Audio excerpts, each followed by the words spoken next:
Star গুলো তারপর action.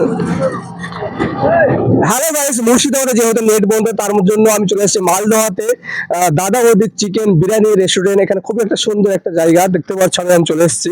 এই মুহূর্তে আমাদের ক্যামেরাম্যান দেখাচ্ছে এই রেস্টুরেন্টটা, কিন্তু আমি যেহেতু মুর্শিদাবাদে নেটের প্রবলেমের কারণে এত দূর আমরা চলে এসেছি। কি কারণে দেখতে পাচ্ছ, তার মধ্যে এখানে খাওয়া দাওয়া সব কিছু ব্যবস্থা করা আছে। দাদা বৌদি খুবই সুন্দর, এরাও কিন্তু ভিডিও সোশ্যাল মিডিয়ায় বানায়, সোশ্যাল মিডিয়ায় ভিডিও বানিয়ে কিন্তু এরাও এটাকে প্রমোট করার চেষ্টা করছে। তো আমরাও খুব ভালো লাগে যে আমিও করার চেষ্টা করছি। দেখতে পাচ্ছ রেস্টুরেন্টের খুবই সুন্দর একটা জায়গা, ছাতা দেখতে পাচ্ছ।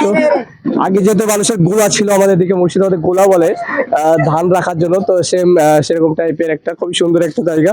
তো আমাদের ক্যামেরাম্যান সব জায়গাটাকে তোমাদের ঘুরিয়ে ঘুরিয়ে দেখানোর চেষ্টা করছে, আশপাশ কিভাবে লাইটিং এর ব্যবস্থা করা হয়েছে। কিছু ভাইয়েরা খাচ্ছে, কিছু টেবিল খালি আছে, আর কিছু ভাইয়েরা অপেক্ষা করছে খাবারের জন্য। এত খাবারের টান, খাবার দিতে পারছে না। তো দেখতে পাচ্ছ তোমরা এই সাইডটা খালি। তো তোমরা লাইক কমেন্ট শেয়ার করবে, যেহেতু আমরা এই মুর্শিদাবাদ থেকে এসেছি, তো আমি তো এই ভিডিও করি না, তবে আজ চেষ্টা করলাম তোমাদেরকে যদি ভালো লাগে তো আমি পরবর্তীতে আরো ভিডিও করার চেষ্টা করব। তো আমি জায়গাটাকে দেখাচ্ছি, আশপাশটা দেখাচ্ছি, বাইরের রাস্তাটা দেখাচ্ছি। দেখতে পাচ্ছ এখানে সাইনবোর্ডে দেখানোর জন্য বলবো।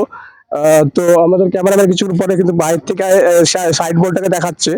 এটা হচ্ছে সাইনবোর্ড দাদা বৌদির চিকেন বিরিয়ানি রেস্টুরেন্ট। এটা কিন্তু খুবই সুন্দর একটা, এই দিক থেকে হাই রোডের মধ্যে অনেকটা বড় রাস্তা, এখন রাস্তা কমপ্লিট হয়নি। তো এখানে অনেক মানুষ দূর দূরান্ত থেকে ফোর হুইলার স্করপিওতে করে অনেক মানুষ এসেছে। দেখতে পাচ্ছ এখানে স্করপিও খাড়া আছে, যে আমরা এসেছি স্করপিওতে করে, অনেক দূর থেকে এসেছি এই দাদা বৌদির রেস্টুরেন্টে খাওয়ার জন্য। তো তোমরা সবাই লাইক করবে, কমেন্ট করবে। এটা অ্যাকচুয়ালি মালদহা আশাপুর খাইবা বলে একটা পোস্ট অফিসের মধ্যে পড়ছে। তো তোমরা সবাই চলে আসবা, মালদহা চাচল থেকে বেশি দূর না। তো শামসি থেকে 30 কিলোমিটার, চাচল থেকে কাছের মধ্যেই পড়ে যাচ্ছে আশাপুর। তো তোমরা আশাপুরের মধ্যে যারা পড়ছো তারা তো বুঝতেই পারবে কাছের মধ্যে। তো বাই বাই, সবাই সুস্থ।